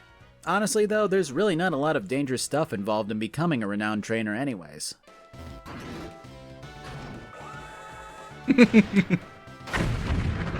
Well, whatever. Let's go challenge the gym leader. Wait, let's go talk to N. Guess what, fellas? N is the king of Team Plasma. After your romantic Ferris wheel ride with him, he challenges you to another battle and then turns into an anime before leaving. Now it's gym leader time, and then it's Sharon time. Again. At least you get to meet the champion of the Unova League next. He seems like a pretty chill guy and basically questions. All right, we got another little stop along the road here we're working on. 1 second. Teddy said he's not sure, though. So this might... Is there another mini-boss? That would be upsetting. Let's see how we do. Nope, this appears to be it. Look, the real one's here too.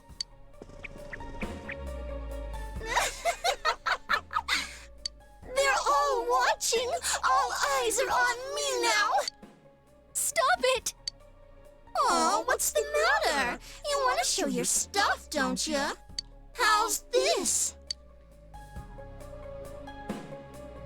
Please, stop this. Aggressively strips.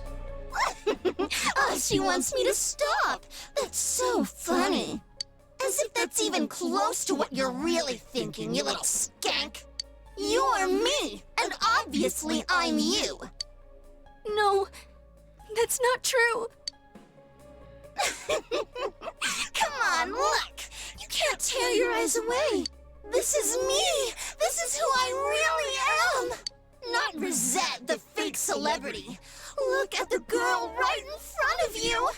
I'm sick of being some airhead cliche who chokes down everything she's fed and takes it all with a smile. Rosette? Who the hell is she? There's no such person in this world. I'm no one but myself. Come on, look at me. That's not... Well then, I guess it's time to prove it. I'm gonna show it all off! Let my naked truth be burned into your brains! So I guess the idea... Stop! Stop it! I don't think she... Don't... Come on, bitch. No, don't say it! You're... not me! I think the idea is not that she wants to be a stripper, but the idea of, like, bearing it all personality-wise, like, not being a fake ditzy bitch idol anymore, you know what I mean? Here it comes! Now, I'm finally myself! Oh boy, here we go. Oh, this one's actually kind of cool. Except for the fucking satellite head. Weird. Did I heal before this? Ugh, I don't like those sound effects. I am a shadow, the true self. And now the moment you've been waiting for. It's time for me to show you every last inch of myself. And for our guests in the front row, I'll give you extra special, extra intense. Look at the nails on that bitch. Looks like she had issues of her own after all. Of course we all do. We'll That's the whole stop her from point. going berserk. Except me, of course. I'm the main character. I don't have to do whatever. I was like this too. Oh man. Weren't you there? Oh, you're going to rush the stage? What an ill-mannered guest. Maybe you're looking for an experience that's a little more intense. I'm healed enough. I mean, I'm full health. Let's do it. How about this?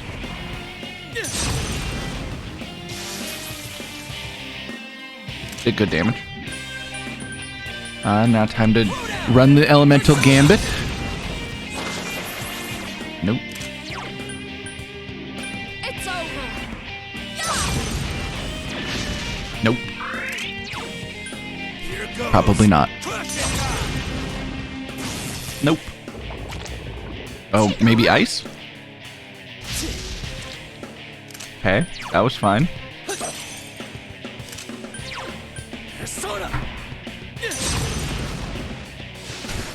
Nope, nothing.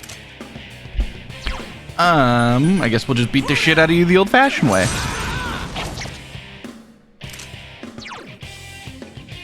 And keep everyone healed. Oops, shit.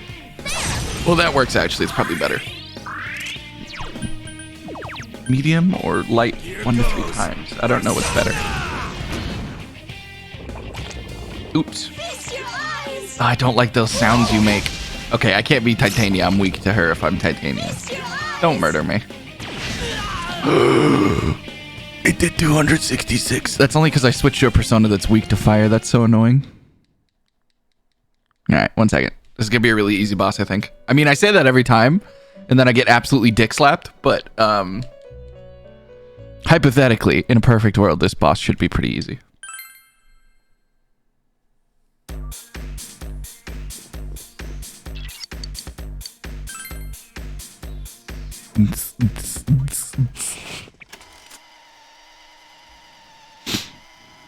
Listen, that was a fluke. Doesn't even count.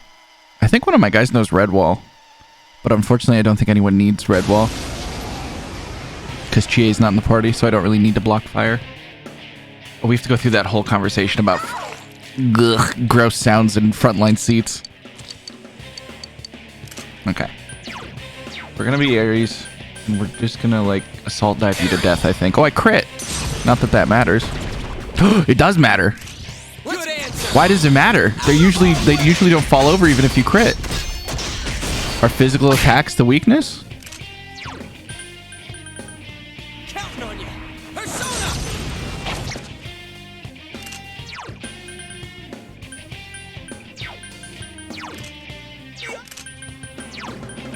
I mean, we're just on healing duty for Yukiko. But I think hypothetically I could literally just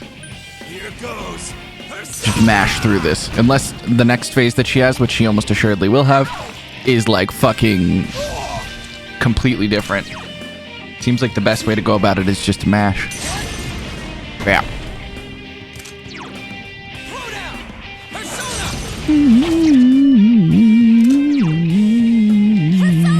Yeah, this seems to be a winning formula. I'm just gonna mash X until I have a reason not to. I'm starting to get a little bit ahead of the level curve though. This happened in Persona 5 as well, where the first few were like just fucking unbearable, and then it just became easy after a while because you just slowly get ahead of the curve. You have the money to buy the best gear, you get a little bit of head and experience, and it just keeps rolling forward. I'm just gonna keep doing this, really. Yeah, but this guy, the video we were just watching, we probably won't finish it right now. We'll probably save it for next time. It's a 3-hour-long video. We watched about an hour of it. His name's Salt Factory, and he does really good, like, in-depth reviews on stuff. I thought you'd like this video when I saw it. Nice. We be critting.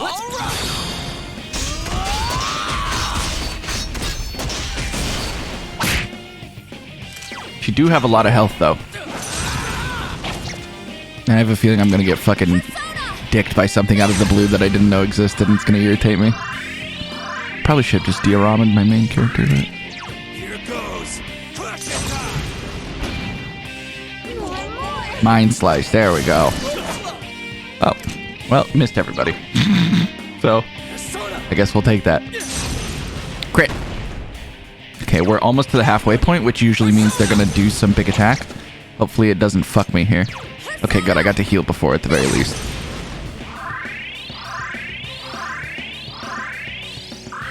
Here goes. What? I dealt all that exquisite pain and you're still not satisfied? What a finicky guest. You might as well die then. Oh boy, here we go. What does that mean? What do these words mean?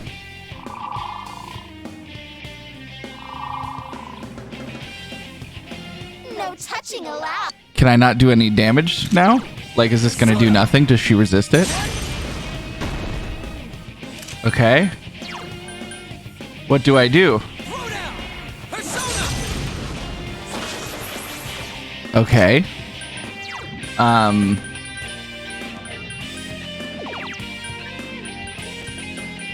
What can I do about that? Do I just lose? I guess I'll guard? Oh, now you're doing ice? Hey, hey, hey. Don't do ice. Do I switch to a different boy? Is it still happening? Yeah. Okay. Thank you, Yosuke.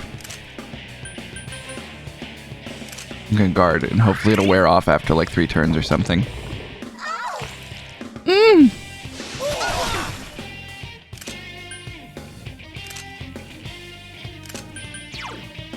Sucks because she's weak to ice, and this is probably gonna drop her, but...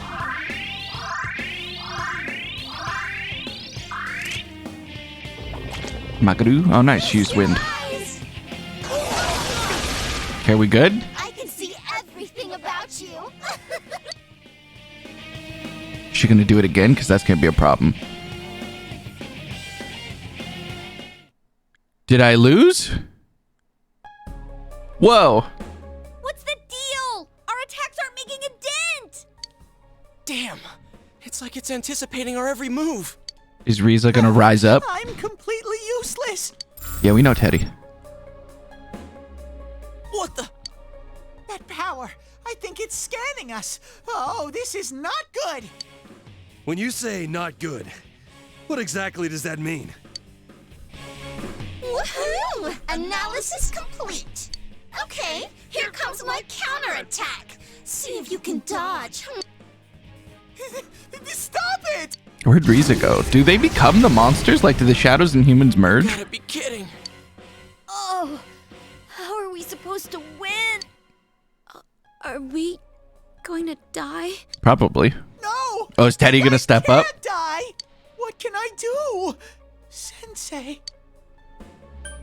It's up to you. there must be something I can do. Am I going to be all alone again? Teddy's about to go Super Saiyan? No, that's not what I want. Oh my god. He's letting go. He's beginning to believe. Shit! It's winding up again! I'm a goofy goober. Okie dokie, here we go again. I don't like the hip thrusts. Oh shit, it's coming! My body's moving on its own! Why am I stepping forward? The Piccolo. Wow! I feel like I'm going berserk! Let's go, Teddy. I'll do it! Take a good look at Teddy's last stand! Hell yeah, Teddy. Oh, he is going Super Saiyan. The higher energy reading. That weird thing? Let's go, Teddy. What the hell are you doing? Oh my god, he is going Super Saiyan. Did Teddy just kill himself? Did he Vegeta? Teddy, no! Did we win? Teddy! Teddy, no, he's like a little You idiot! You could have died! Did I help? Teddy! You didn't just help. You saved our lives. Neat. I'm so glad. Neat. I didn't want to be alone anymore. Poor Teddy. Teddy! What in the world? He's so cute. Oh, my fine silky fur! I was so proud of it! Looks like he's gonna be just fine, I guess. Rise-chan, Was that really the whole fight? where am I? I'm sorry. It's all my fault. It's not your fault. No, it's still something that I did. I like Rise the most so far, personality-wise. She seems like a very mature. Here, stand up.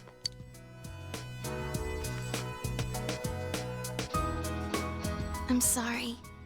You must have been in a lot of pain up to now. You're part of me, but I kept refusing to admit you existed. I was trying to figure out who the real me was. But I realize now that I was on the wrong track. There is no real me. It just doesn't exist. There's no real me? You, me, even Rosette. They were all born from me. All of them are me. The strength of the heart required to face oneself has been made manifest. Whoa. That thing's weird looking. Rise has faced her other self, Himiko. Rise-chan! I'm alright. Hey, you're the one who came to the store, right? Oh, yeah. And these guys came with me. But mostly me. I thought I recognized you guys. Thanks, everyone. We'll explain everything later, but for right now... What's wrong, Chie? Yeah, how do we... No real me. Teddy. We can't leave this place without Teddy, by the way. Teddy. No, get back! Something's coming out of him. I have to fight Shadow Teddy? Real? Okay, so this is the real boss fight. Such foolishness. Oh What is that thing? my god. Don't tell me. Is that the other Teddy? Teddy's hidden thoughts? I believe so, but it seems like there's more. I felt some powerful presence intervene. What's going on? Teddy, learn your lesson. Don't say that it's not you. Whoa! The truth is unattainable. Look at this Teddy. It will always be shrouded in fog. Though you reach through the murk and the gloom to grasp something, you have no means to know it is the truth. In which case, why? What sense is there in yearning for truth? Close your eyes. Lie to yourself. Live in blissful ignorance. It is a much smarter way to exist. What are you talking about? I don't understand a word you're saying. You're just making it sound difficult because I'm not that smart. How rude! Maybe you can't tell, but I'm thinking as hard as I can. It is those efforts that I am calling useless. You are hollow, empty. At your core, you know this. You just cannot accept it. So you seek an alternate form, a denial of your nature. You have no lost memories. If you have forgotten anything, it is this truth. That's a lie. Shall I spell it out for you? You are but a mere... I said shut up! Oh. Teddy! It is the same for you all. You undergo suffering because of your search for the truth. This world is filled with thick, heavy fog. How can you find something when you know not what you search for? The truth has to exist. Obtaining the truth is simple.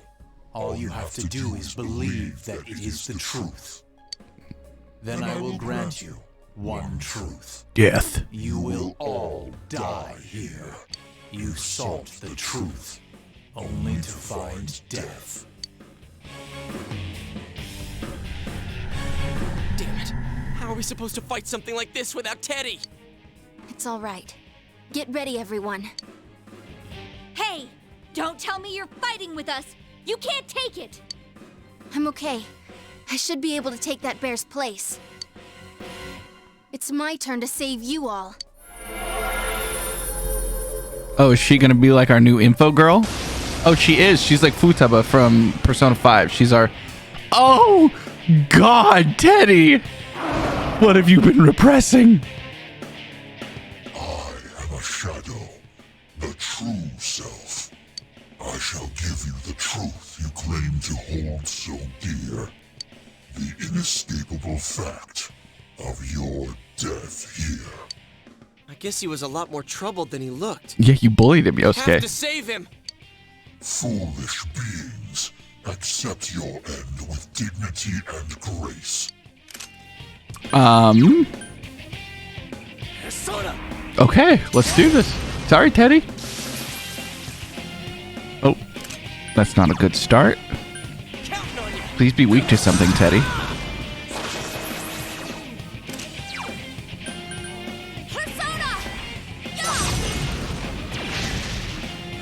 I had a feeling that last boss fight was too easy. It never goes that easy. You're not weak to anything? Maracunda lowers my defense. I mean, I'm probably just gonna... I'll use my thing that gets rid of that. I have Purifying Salts.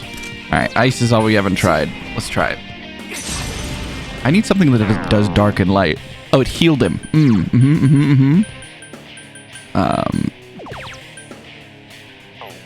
Purifying Salts.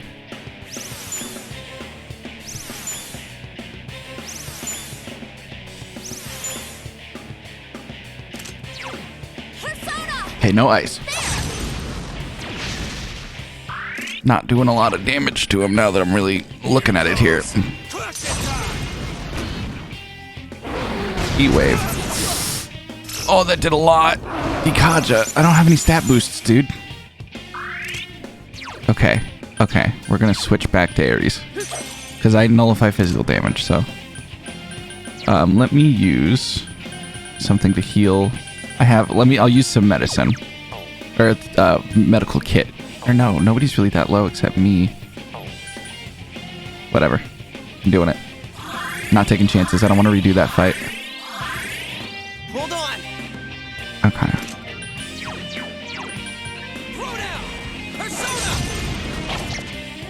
He does not take a lot of damage.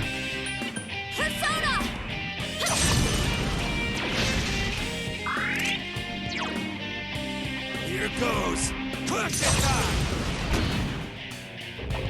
Maracunda lowers my defense. Gonna make this fucking impossible. Do I have another one of those things? Oh, I have a physical mirror, though. Let's use a supersonic. See if I can at least dodge something.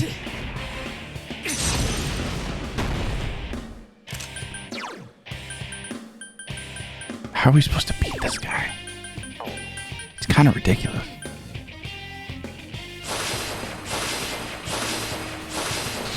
Here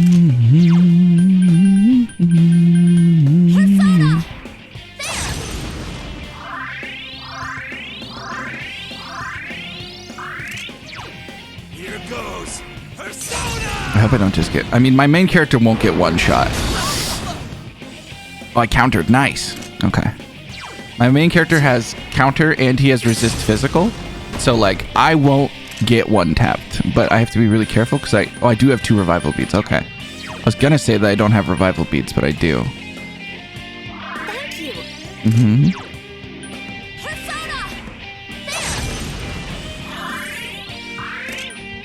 Here goes. Oh boy, that's not good. That's gonna make whatever he does next do a lot of damage, so we're gonna guard.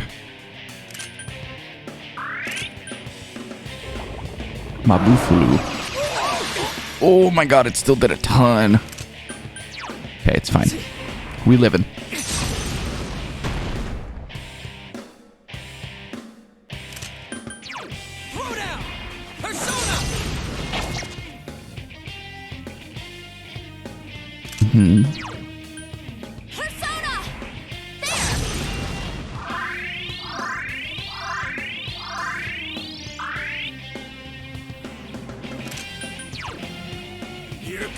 Really wish I was doing more damage to him.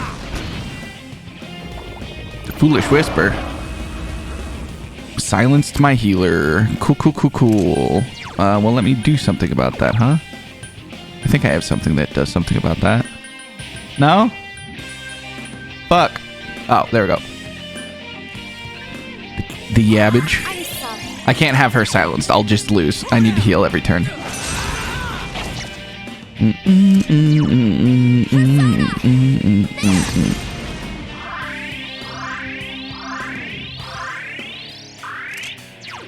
Let's try Kill Rush. Maybe this does more damage. The other one does like 60. Yeah, it does way more damage. Stop this futile struggling. Even if you resist, it will all come to naught. Ultra Charge. Oh. Oh. What? I have a bad feeling about this. Me too. Will you help me? I'm just gonna guard with everybody. What else can I do? I feel like it's gonna fucking one-tap me though. Daddy's about to Giga Dunk me. It's going to attack. Get ready. I already did that. I already got ready. I didn't know I would have 2 turns. I wish I had known that. I would have done something else. Nihil Hand. Oh, we all blocked it. Oh, so you just have to block it. All right, we can do that, yeah. I thought it was going to be worse than that. I thought it was just going to blow through everything and murder us.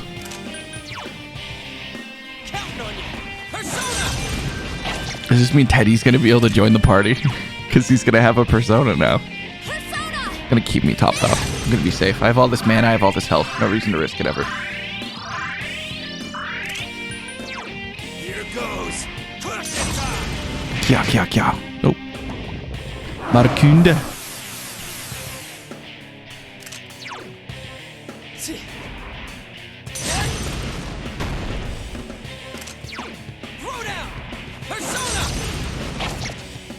Okay, it seems to be manageable at the moment. But we got a long way to go.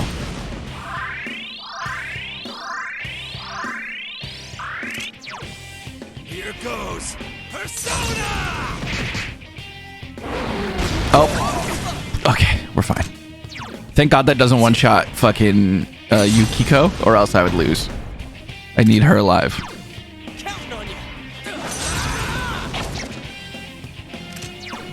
I'm just gonna keep mashing X. At the moment, we're just on a winning strategy here. It's gonna take a long time for me to run out of mana. Here goes. Stop missing. Okay, didn't silence my important people. It's fine, I'll just do normal attacks. Just kidding.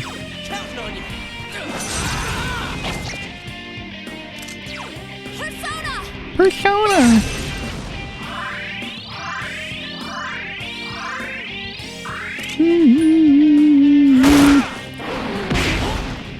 Yosuke! Yeah. Okay, Yosuke, you just heal yourself this turn.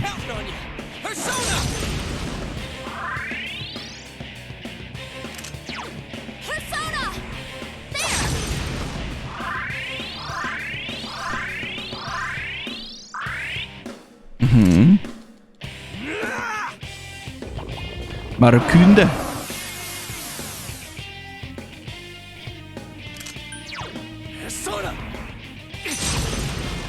Yeah.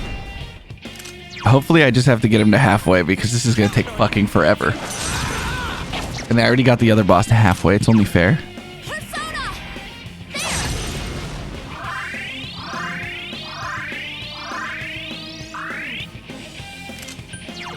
Here goes.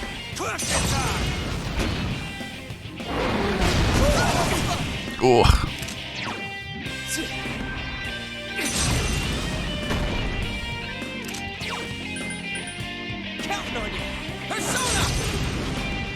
I'm sorry.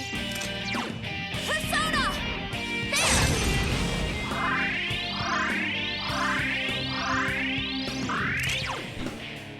Here goes.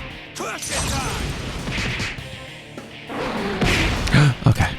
I panicked for some reason, even though I resisted. I'm just going to have Yosuke supplementary heal. I'm not going to take any chances.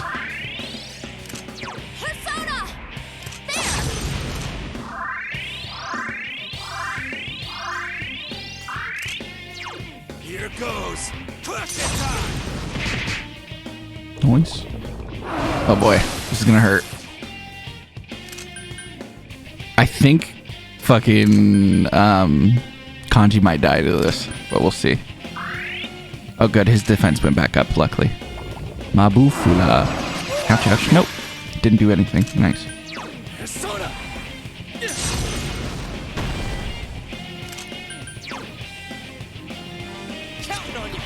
some supplementary healing.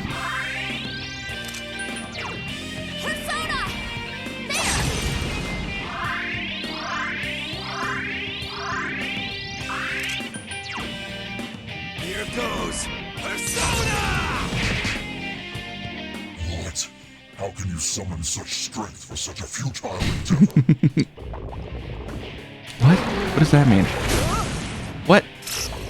Ultra charge. Oh god. Wait, you need to give Yosuke a turn.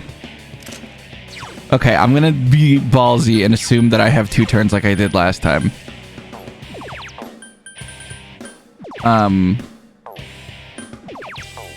Do I have anything that helps with this?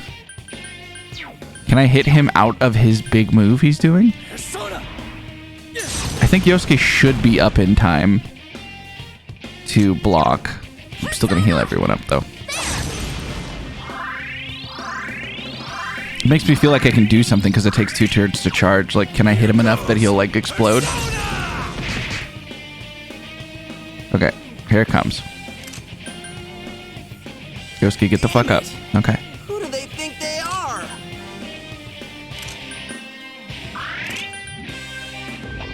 Nihil hand. Whap. Well, it does look like we're going the distance, but it looks like we have it under control.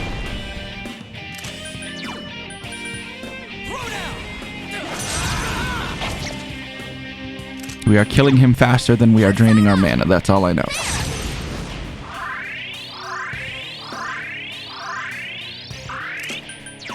Here goes Persona!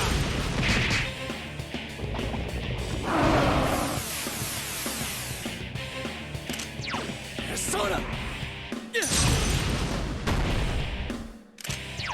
Throw down!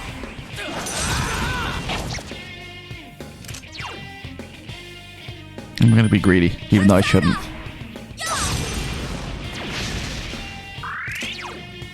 Here goes Persona! Heat wave. Okay, we living. I've dodged like every heat wave for some reason.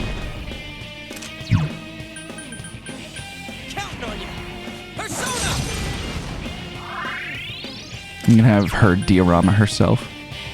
Be a little safe. So I'd rather she not go down. Here goes Persona! Why do you still resist? Even should you win, naught but suffering awaits. Not my healer, please. And Yosuke? He's probably just dead. Ultra charge. Okay, 1 second. Now I gotta use my fucking Balm of Life on Yosuke. Then Yosuke's gotta... Ooh, nice. That's actually huge that he helped her up like that because now she can heal instead of needing to use more items. Crap.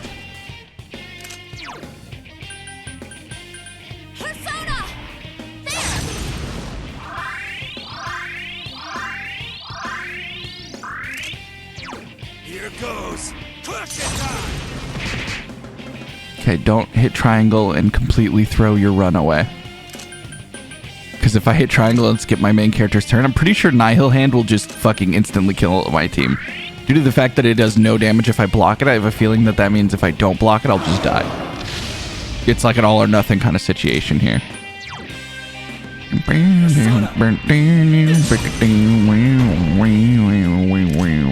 Oops. Shit. Sure, it's fine.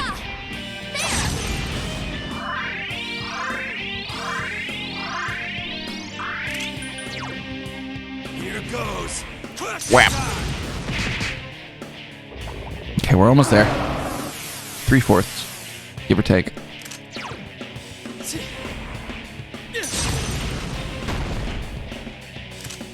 Fuck, I need to stop doing that. It's a waste.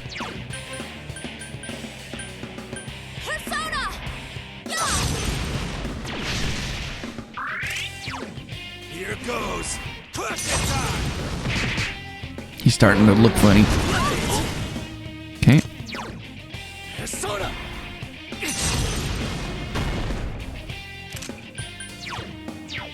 Throw down!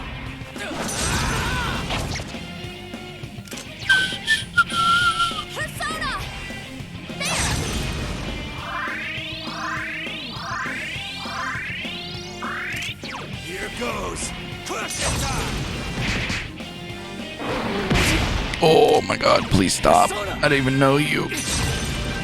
Thank god I have a persona that resists physical though, right? Like all those hits are doing half damage. Like that would have almost killed me.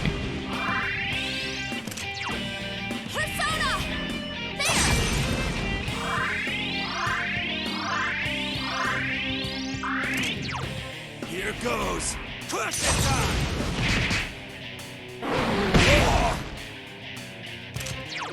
Persona. Cool. Counting on you. Persona. Sorry. Almost there. Everything's going well.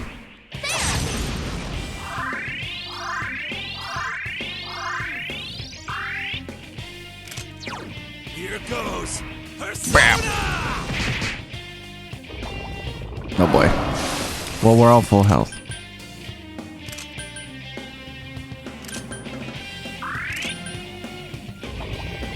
Maboofala. Persona.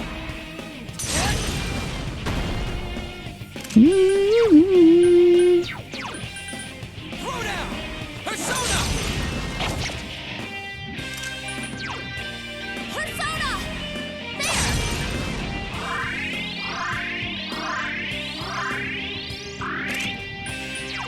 Here goes. Crushing time.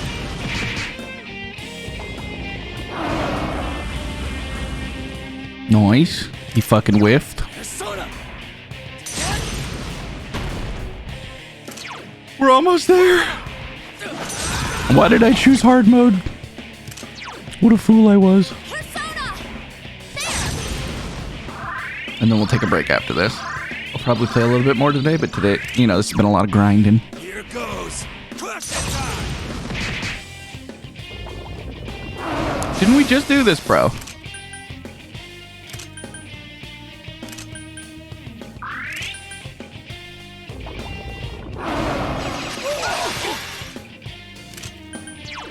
Persona. Almost there. Throw down. Throw down. It's time to duel.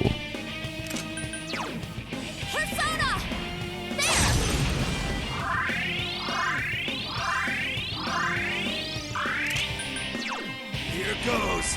Persona.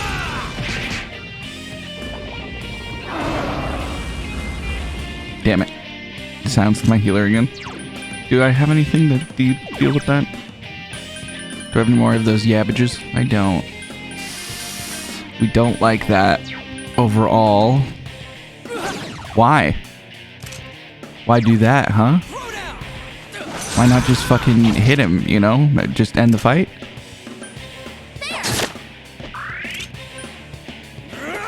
Okay. Maboofala? Oh no! Okay, who? Everyone dodged it. Oh, fuck, I panicked. I thought I just lost. Why'd you do that without charging? It's not part of the deal, bro. It's a strong. I'm gonna use some of these little things here. I want to try to kill him before it gets out of hand here. Because I don't like that I don't have my healer. So I'm gonna use some of these things that do set damage. Like this one. Oh my god, you're not gonna die in time, are you? Alright, never mind, I'm gonna heal myself. Make sure my main character is like topped off. Because if he dies, then we lose. Die. Oh my god. Foolish whisper? That's fine, that doesn't even do anything. You're the fool for whispering. I've recovered. Die, please. Yes, alright. We did it. Also, Teddy, what the fuck? Like, what the fuck, Teddy? This is not cool. We need to talk about why this just happened or what it means. Because Christ. Was that part of you, Teddy? Even Teddy had a hidden side. I don't know who I am. I forgot other Teddy's I've face. thought a number of times that maybe there is no answer. But I'm here. I live here. You're not alone, Teddy. Then I don't have to do this all on my own? Dude, We'll help you figure it out. I'm sure we'll find out about you as we continue investigating this world. You guys, I'm one lucky bear. Is that a persona? Oh my god. The courage of one's heart to support one's friends is made manifest. Oh Lord, he coming. Well, Teddy's on the team now. Teddy's faced his other self. He has obtained the facade to overcome life's hardships, the Kintoki Doji. Is this my persona? I love how Teddy's just still dead. Sense strong power from it. It's awesome, Teddy. Whoa! Are you alright? Oh yeah, your persona just awakened too. I'm so sorry. You must be worn out. Yeah, let's hurry outside.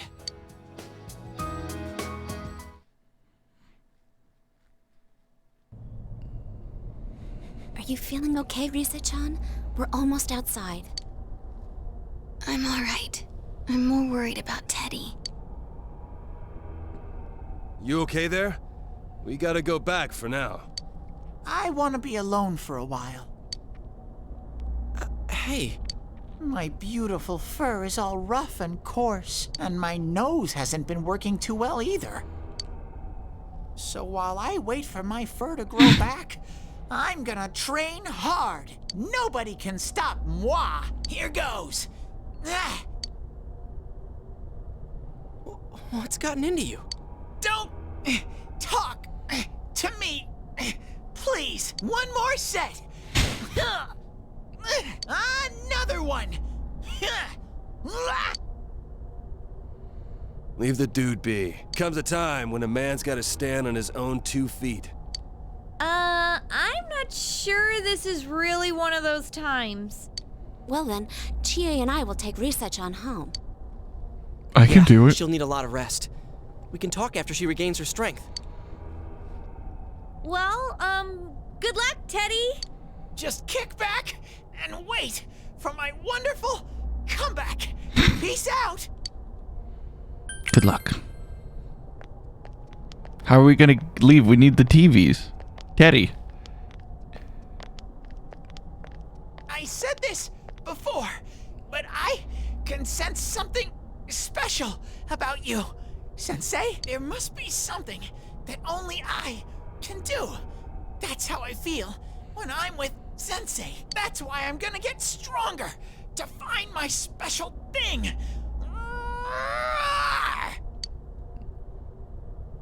Teddy's looking at you with fire in his eyes. Hell yeah, Teddy. Teddy's social link level 2. Here goes.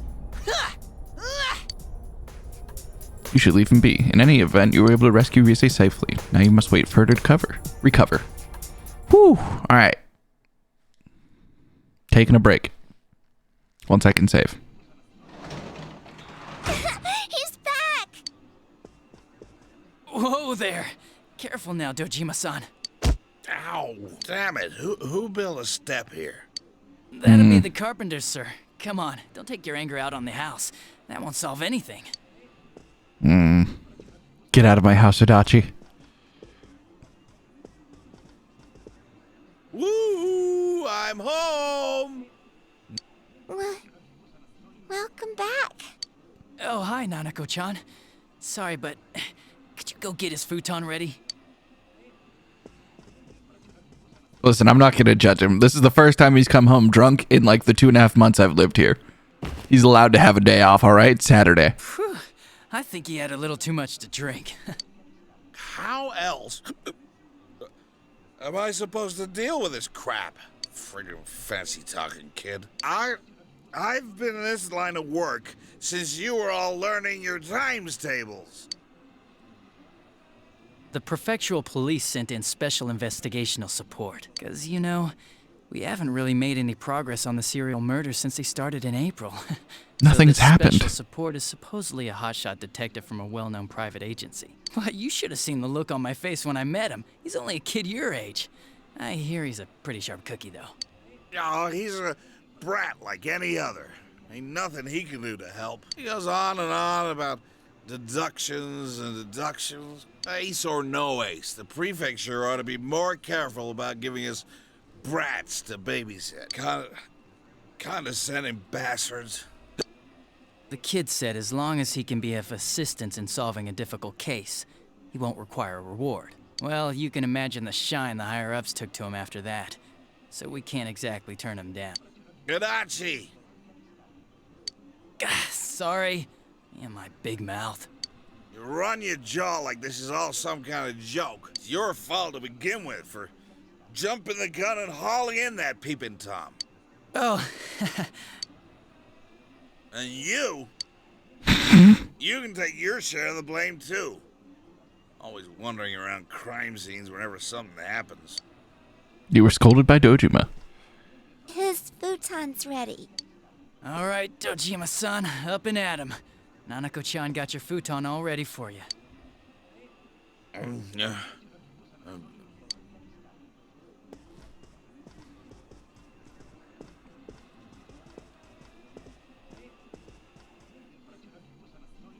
Ugh. Sure does stink like sake in here.